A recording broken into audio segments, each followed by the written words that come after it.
मंडल किसान जब मंडी के अंदर आता है तो उसको अपनी फसल बेचने के लिए उसको जिन रस्तों से गुजरना पड़ता है वहां उनको मजदूर साथियों से भी सामंजस्य बिठाना पड़ता है। लेकिन देश में कुछ पूंजीपति मिलकर, देश के प्रधानमंत्री मिलकर अगर इस देश को, किसान और मजदूर को कमजोर करना चाहते हैं तो शायद आज से पहले भी बहुत सी सरकारें आई हैं किसान और मजदूर को कमजोर करने के लिए, लेकिन प्रधानमंत्री को भी कुर्सी से हिलाने का काम किया तो किसान और मजदूरों ने किया है।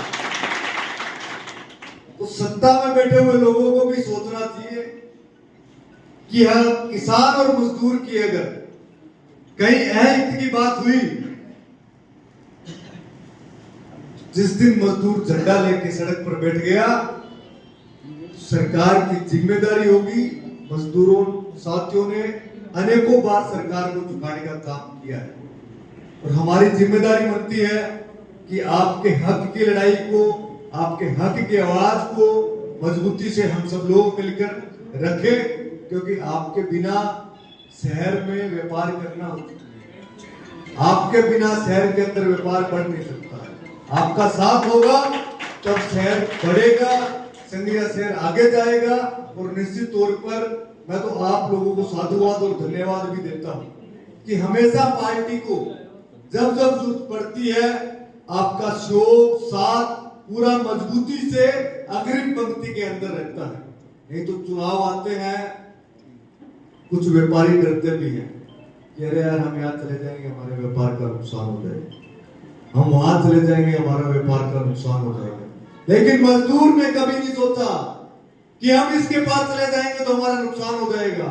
उन्होंने पूरा मजबूती से कांग्रेस पार्टी का शोक किया है, लड़ाई लड़ी है। तो आप लोगों को इस बात का धन्यवाद भी हम देना चाहते हैं। और मैं तो आपका भाई और बेटा होने के नाते यही बात कहता हूँ कि जब चाहे जरूरत पड़े आप लोगों ने मुझे यहाँ से मजबूती दी, आपके लिए कंधे से कंधा मिलाकर आपके साथ खड़ा हूँ।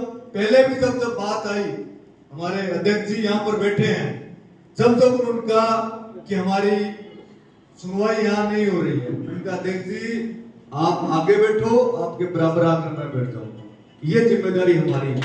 लेकिन आज के समय के अंदर मजदूर को मजबूत बनाने की जिम्मेदारी हमारे सारे लोगों की कि मजदूर मजबूत कैसे बने। जो मजदूरी उनको आज से 10 साल पहले मिलती थी वो ही आज मिले तो मजदूर को मजबूत नहीं कर सकते। मजदूर के परिवार की सुरक्षा की जिम्मेदारी हो, मजदूर के परिवार में शिक्षा की जिम्मेदारी हो, रोजगार की जिम्मेदारी हो।